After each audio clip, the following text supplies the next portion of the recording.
76% of Americans live paycheck to paycheck. 64% of Americans that have businesses break even or lose money. Most people don't have any money and have accepted the fact that they don't have any money. They don't have any leftover money. They're fearful of money constantly. They overspend. They don't know how to produce money. They definitely don't know how to multiply it. The land of the brave and the home of the free, it's not even close to this. It's just important for people to understand that complaining has no value. And if you complain about not having enough money, work more. If you complain about not having work-life balance, spend more time on vacationing in your family. It's super simple. Let your actions dictate instead of sitting there and feeling like you're not in control. Poor people say, I can't afford it, I can't do that, I don't have time. It's a mistake. Who's the second thing? Oh, I'm too tired. Oh, I can't go to the gym. You know, you could go to the gym. No, I can't. The truth is, I'm just too lazy to go to the gym. Money doesn't have value, right? And this is an important thing that most people don't really understand, is that money itself doesn't have value. Money is effective for transmitting value. It's how you express value. But the value isn't in the money, it's in the product or service you bought with it.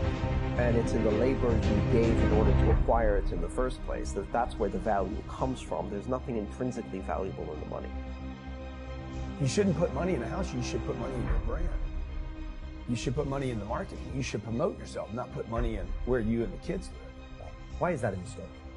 Because it's dead money. I mean, it can't, a house can't make you money. A house does not. The only reason people think a house makes some money is they're comparing it to, if I rent, that costs me. But, you know, if you need to go to the hospital, you don't buy the hospital. You rent it. To get out of there fast as you can. If you go on a trip, you go to America and you want to go to Disneyland, you don't buy the hotel. You rent it. And nobody thinks that important. Like, yeah, I'm going to go there and use the place. That's what you should be doing. Find a place where you can pay rent money. Don't own it. And take all the money that you would have put in that house purchase, extra money, fixing it up. Use all that money to improve your business and yourself so that you can get more money, right? So I see so many people here like, I'm going to invest 300,000 pounds in a house to hopefully make $30,000. I'm going to buy it for 300. Oh, maybe I'll sell it for 600. Double. Fixed in one place, by the way, where no money goes to. Money does not go to home. But the big thing in your career is vacations. Yeah, I've moved 5 or 6 times. I can move another 4 or 5 times. Because people who stay in the same place get too comfortable. If you study wealthy people, they're mercurial. They're moving. They're mobile. They're not talking. Warren Buffett and Bill Gates do not talk about the home they live in. They talk about the places they're going to. They go meet money. They go meet wealth. They go meet connections.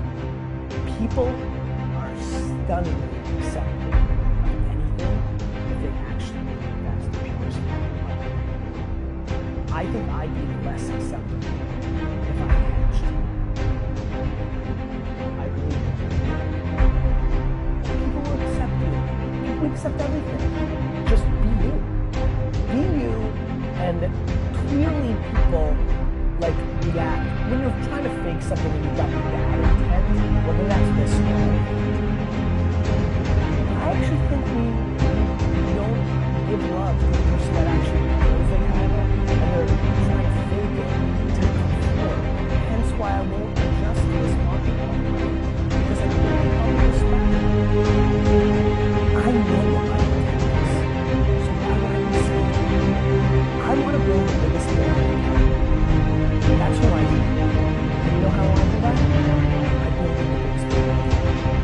And a lot of people want to build the biggest building in town, and you know how they want to do it? By tearing everybody else's building down. Poverty is passed on. It's talking to families. And middle class is talking families. And so the people right now who are sitting at home, who are struggling financially or worried about money or unhappy that they may be making a lot of money, but unhappy. That's probably part of it. The super ego is taught, get a job, work hard, or you'll never be rich, or rich or evil, or whatever. Until you change your mindset, the money won't help you. Correct. We see that with people that win the lottery, people that make more money. Right. Because they have that poor man's soul. Right. If you're poor, you'll always be poor. Really hard to do. You got the money with this compared like that. Just like us pro athletes, they make millions of dollars, but 65% are bankrupt 5 years later. Just because they come from poor families. Now you tell them that, they go, yeah, man, Mr. Rich, well, too much ripped me off. Government ripped me off. But unfortunately, what Mr. Lincoln was saying, it's past that yet. That's the thing. It's interesting when you commit to something, it really is just start automatically. It's a phenomenon. It happened my whole career. When I fully commit, somebody will bring me something. Okay. And then look, then keep your eyes open. And by the way, the package may come wrapped in a package you weren't thinking about. Hard work. Or like a voice, or like a person, or you know, maybe from a different direction than you thought, or an offering where you're like, you read something about this and that's not the thing. Like all throughout my career, it's come in weird kind of ways. If you ask for help and somebody shows up at the door, maybe invite them in, regardless of what the packaging is or what you've heard about it or whatever. That's really been beneficial. How old are you? 44. Think about, I'm 40. Do you know how young we feel? It's when you were 26, did you ever think that this is what 44 felt like? No. You thought that that was finished. Yeah. How old are you? Like, you think a 40-year-old, like, when I was 25 years old, I thought a 40-year-old was finished. I don't even feel like I'm starting. Right? Yeah, but when I was 26, I was in a rush. I understand. All of those guys and girls in the streets last night, when you say that to them, like their face kind of goes blank. Because all the stuff they watch, it's all about the bling now, and the this now, and the this now. You know, and MTV's tame. You start following people on Instagram, and it's a disaster.